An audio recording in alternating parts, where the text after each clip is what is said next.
Ben ritrovati ad Homecoming Voices, la casa delle voci bocconiane, dove proseguono le nostre interviste e conversazioni con protagonisti della community. Ci ha raggiunto adesso in Clubhouse un ospite molto speciale, la cui storia incarna perfettamente uno degli spiriti della Bocconi, cioè restituire, dare indietro e anche far crescere nuovi talenti. Alliance Impano. So, if I may, I would like to very briefly introduce you. First of all, thank you for being here and accepting our invitation. Yeah. We're so glad to have you. So Alliance is a student from Rwanda, now in her second year of the Bachelor in Economics and Management and Computer Science here at Bocconi, thanks to a scholarship made possible by generous alumnus Carlo Bronzini Vender. So as I was mentioning before, your story truly encapsulates one of the key pillars of Bocconi and represents what Bocconi can do at a global scale, and that is create opportunity. We couldn't be more grateful to have you here with us. So let's begin with a very basic question, actually. First of all, how are you? How are you feeling? And do you feel at ease in this Homecoming Voices setting? Well, thank you for having me, if I start with that. And then I feel so happy. I feel so honored to be here with you. And I feel like today is a special day because all of the alumni are coming, and there's there's something in the air that screams that we're home and we're welcoming the alumni back home, and it's a really good day. I feel happy. Great. So homecoming is an invitation, as you said, to all Bocconi alumni to come back home. Because Bocconi for many has been much more than just a place of study. It has been a place of connections, of friendships, of memories, sometimes even of love, and in short, we could say a real home.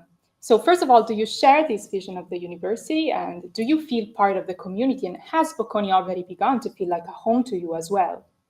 Yeah, okay, that's an interesting question. As you know, I'm already in my second year at Bocconi, so it already feels like home. But when I first came, it was a new place, it was a new city, and new people, and I was kind of like not on the wavelength as other people from Italy. But then thanks to the warm people I met, the professors, the friends from class, I was able to settle in to the point that now I call Bocconi my second home. We're very happy to hear that. Could you please take us back maybe to the moment when you learned that you had been awarded the Bocconi Scholarship? So maybe what were you doing? What was your first thought? Did you have any expectation? So actually, I remember it clearly. It was when I was during my gap year. Mm-hmm. I had finished high school and I was looking for scholarships to study abroad, and I had applied to Bocconi University. So when I received the email, I couldn't believe it. I was like, wait, is this, like, it was so good to be true. But then like the reality started to sink in, and I realized that my dream was coming true because thanks to the Carlos Mr. Carlos, who donated who gave such a financial support to mm-hmm. people who are talented but then don't have like the access to education. Yeah. Wonderful. Talking about the importance of scholarships, we have touched already this topic a bit. What does it mean to you personally to study at Bocconi thanks to a scholarship? And why do you think scholarships are important? And in which ways can they change a young person's life like yours? Well, I think for me, I think scholarships not only like they're a very good thing because they're not only financial support, but it's also like a proof to me that someone believed in my potential before they even met me. So I think scholarships are like a form of opportunities, second chances, and also hope. And I think it's very important that Bocconi keeps up the commitment to like mm-hmm. of like raising some funds, maybe to fund like young people with talent, but then don't have access to education because maybe some constraints that could be fixed by maybe a person who is generous enough to cover the expenses. We said you come from Rwanda, a country which is rich in natural beauty, in traditions, in culture as well. First of all, what do you miss the most about home?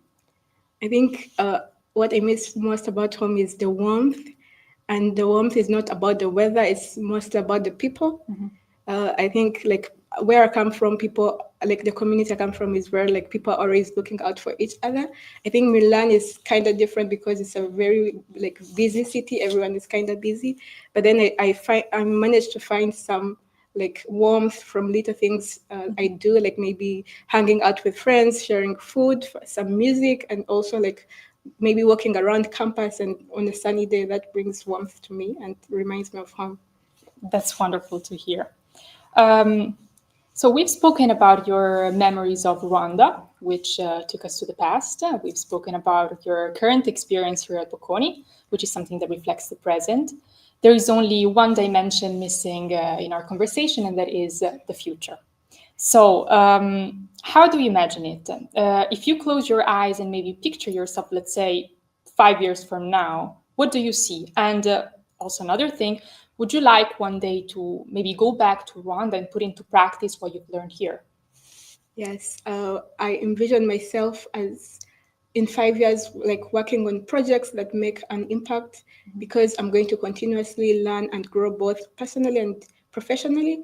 So what I'm learning here from Bocconi, I want to use it to create something of value, something that is going to help a person in maybe in their local community or someone who is a young talent, and help them like access quality education in maybe in their community or even abroad.